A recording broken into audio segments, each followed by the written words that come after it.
ఇప్పుడు ఈ వెల్ఫేర్ దగ్గర వచ్చే నాదొక పాయింట్ ఏంటంటే, ఇప్పుడు ఒక ఓసీ పర్సన్ ఉండు who belongs to whose financially weak, right? అతనికి ఏం లేదు. అంటే నేను అనేది ఏంటంటే ఆపర్చునిటీస్లో మనం బైఫర్కేషన్ చేద్దాం. అది అది అది సరే ఒక రకంగా నీడెడ్ అనుకుందాం. అంత దాంట్లో కూడా డిబేటబుల్లే అది కూడా. బట్ చలో ఒప్పుకుందాం. బట్ కష్టాలలో విభేజాలు ఎందుకు? Why should we bifurcate?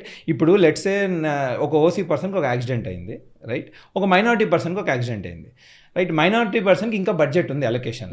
OC పర్సన్కి బడ్జెట్, ఆ ఓసీకి స్పెషల్గా బడ్జెట్ లేదు. హెల్త్ సంబంధించిన బడ్జెట్ అయిపోయింది అనుకోండి. అంటే ఇతని ప్రాణానికి మేము ఇవ్వము, అతని ప్రాణానికి మేము ఇస్తామా?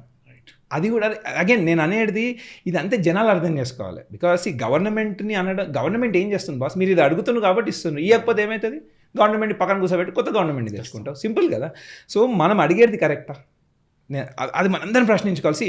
ఆపర్చునిటీలలో ఎస్, ఒక డిఫరెంట్ వర్గానికి డిఫరెంట్ వెయిటేజ్ ఇద్దాము.